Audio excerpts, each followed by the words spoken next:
एक्ला कुलमानको काबिलियतको कुरा गर्ने हो भने उनी रवि र बालेन भन्दा 4 कदम अगाडि छन्। 3 मन्त्रालयमा कुलमानले 3 महिना बिताए। आन्तरिक विश्लेषण अनुसार कुलमानको पर्फर्मेन्स सबैभन्दा उत्कृष्ट छ।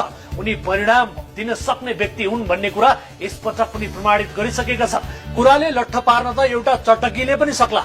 नेपालको कर्मचारी तन्त्र चारैतिर राजनीतिकरण अस्तव्यस्त पारिएको मुलुकमा कुनै कार्यकारी पदमा बसेर परिणाम निकाल्नु भनेको चान्चुन कुरा होइन। कुलमान मन्त्री भएको 3 महिना भयो। रवि पनि गृहमन्त्रीको कुर्सीमा 3 महिना बसे। तर रविको गृहमन्त्री काल कुनै पनि अर्थमा सम्झन योग्य छैन। यता बालेन त मेयरको कुर्सीमा 3 वर्षभन्दा बढी समय बसिसकेका छन्। तोडफोड डाङडुङ खोज्ने झम्टिने कुरामा बालेन सफल भए, तर सृजनामा उनको दक्षता कमजोर भयो भन्नेहरू पनि छन्। यो सन्दर्भले कुलमान जस्ता परिणाम दिने पात्र पनि रासपा समूहमा हुनै पर्ने थियो। रासपाले एउटा निर्वाचन फेस गरिसकेका कारण मार्केटमा उसको बुक भ्यालु राम्रै छ, तर कुलमानको पार्टीको बुक भ्यालु भने मूल्याङ्कन हुनै बाँकी छ।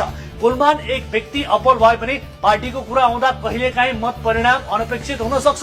यो बेला बुक भ्यालु बिनाकै आफ्नै पार्टीको मूल्य आफू खुसी नबढाई सहमतिका लागि लचिलो भइदिएको भए त्यो अझै राम्रो हुने थियो।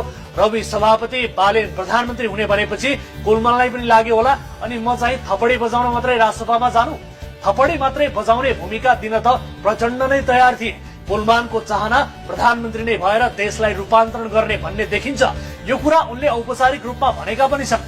जहाँसम्म रविको सक्रियता देखियो त्यसमा उनी कुलमान प्रति नकारात्मक भएको हामीले पाएका छैनौं। तर बालेनलाई छाड्न नचाहँदा कुलमान चाहिँ छाडिए।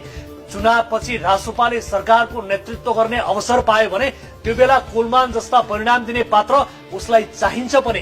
राजनीतिमा प्रवेश गरेका अधिकांशलाई भाषण गर्न आउँछ, संगठन बनाउन आउँछ, ठूला ठूला आदर्शका गफ गर्न आउँछ।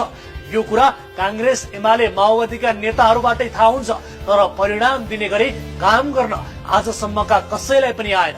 एउटा सम्भावना बाबुराम भट्टराईमा देखिएको थियो, तर उनमा वारीको भन्दा पारीको चिन्ता ज्यादा देखिँदा एउटा सम्भावनाको फूल त्यसै ओइलिएर गयो।